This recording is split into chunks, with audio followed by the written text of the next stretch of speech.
Praise the Lord. I welcome each one of you in the name of Jesus in this short time of meditation.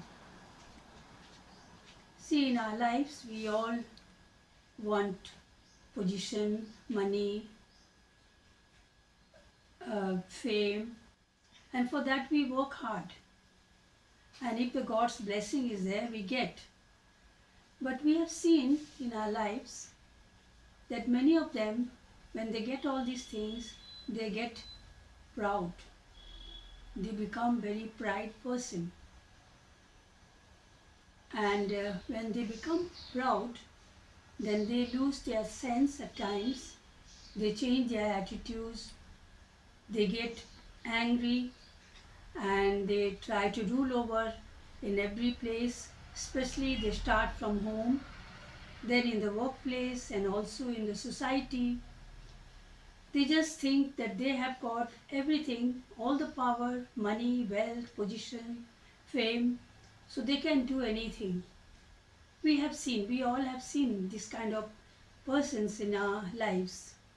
But when we look in the Bible, we find this kind of people. And this kind of example is given in the Bible so for us to examine and see ourselves. We see the life of King Herod. When Jesus was born, three wise men came to him to find out where is the king of Jews born. He being a king, he was so angry, he was so annoyed that he sent people to find out where king was born. But when they came back, they couldn't find. Then he was so desperate.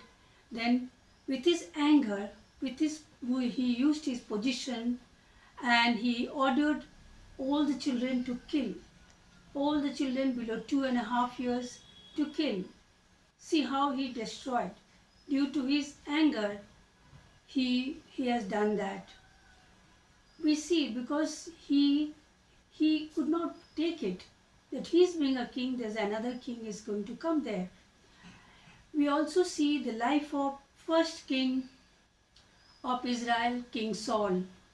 King Saul was anointed by prophet Samuel, and we see in 1 Samuel chapter 10 verse 1 and 2, we saw his anointment by prophet Samuel.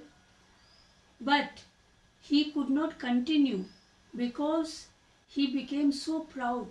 He was very proud for his own position.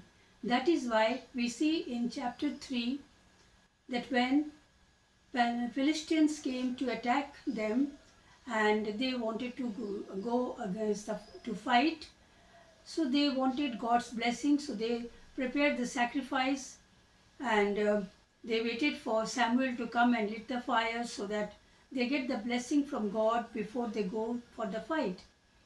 But since Samuel delayed, so what Saul did, King Saul, he said, he is delaying and we can't wait anymore, so let me start. So he went and lit the fire. And that was very wrong thing he did it. God did not like, because God's anointed is prophets. Prophets, God used to speak to, in those days, God used to speak to kings and everybody through prophets. So prophet was anointed by God. The same thing we see in our life these days. There are many pastors, many preachers. They say many things. We don't take it seriously. We do what we like. We don't read Bible, so we do not understand what is right, what is wrong. And when we get this kind of position, we try to work out in our own way, which God doesn't like. We see the second mistake which Saul did, is that God ordered him, God commanded him to go and kill all the Amalekites. The Amalekites were the one who did not let the Israelites to pass through their city. So that is why they had to go a long way to cross that place, and God was very angry with them.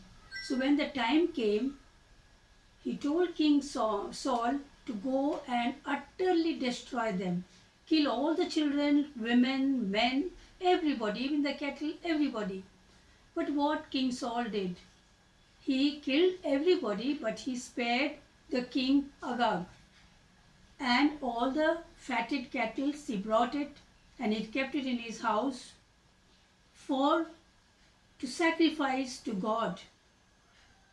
When Samuel came, then he came to know that King Saul has done this.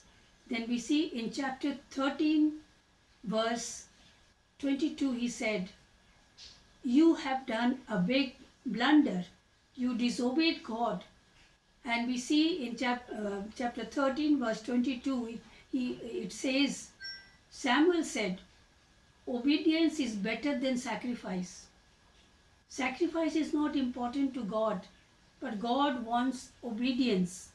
We all should obey His commandment, obey His laws, obey His teachings, what He has done it in the Bible. We see in our lives, when we look at Bible, and we see the Saul has kept all the good things to offer to God. The same way what we do. We are supposed to give our tithes to God.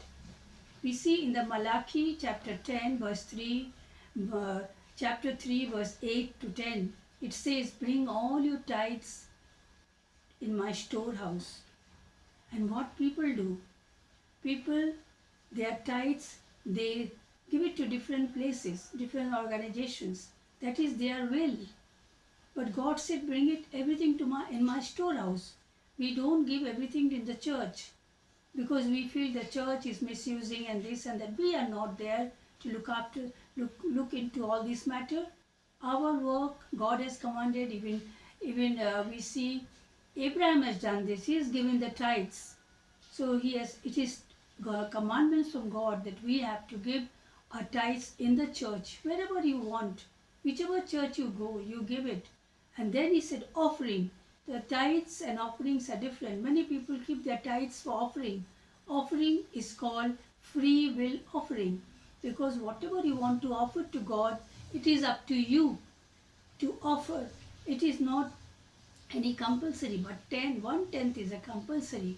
It is a commandment which King Saul did not obey. And we are also the same way not obeying God, because we calculate and we take our own decision. And we see sometimes people get position and which they use it for God's glory, for God's work. We see Queen Esther. She was in the palace, in Susan Palace in Persia, and when Haman wanted to destroy the whole of Jews, because Mordecai did not bow down before him. All the other people wished to bow down and wish him. Mordecai did not do, because Haman had the second position in the kingdom, but Mordecai did not do. So Haman was so angry, and he took his position. He said, "With my position, I'll destroy this whole community. All the people I will destroy."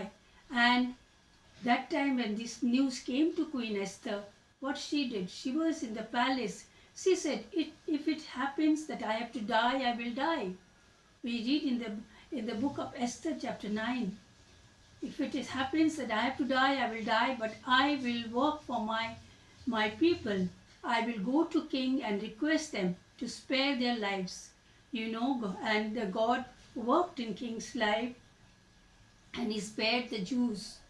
Until today, we see the Jewish people celebrate this festival called Purim. Their festival, they got the deliverance from the Gentiles, so they are free. That is why we see Queen Esther was used by God for his people. That is why we see in our lives, whenever we get position, power, money, God blesses us. God blesses His own people, those who are very faithful, sincere. God bless them. But at the same time, we have to be very honest and very humble to use this position and power and money so that God gets glory and honor from us. Because everything, Bible says, everything comes from God, and God only gives the position. God only gives the power. God only gives the wealth. We see in the life of Abraham, we see the life of David. God blessed them, and God blessed us also. Many of us have lost everything in our lives, but in return, how much we give it to God. Is not God asking us? Because the Bible clearly said, just now we heard 1 Samuel chapter 3, 13 verse 22. He wants obedience, not the sacrifice. If we sacrifice and give our money, if we sacrifice and give our food to people, God doesn't like. God wants that we should obey, follow, and read His word and understand what is His will for our lives. When we read these chapters, please read these chapters whenever you have time or listen to the word, then we come to know the meaning of sacrifice, the wealth and the money, and we may use it properly for God's glory. May God bless each one of us. When we hear this, it helps us to rectify and correct ourselves. May God bless us. Amen.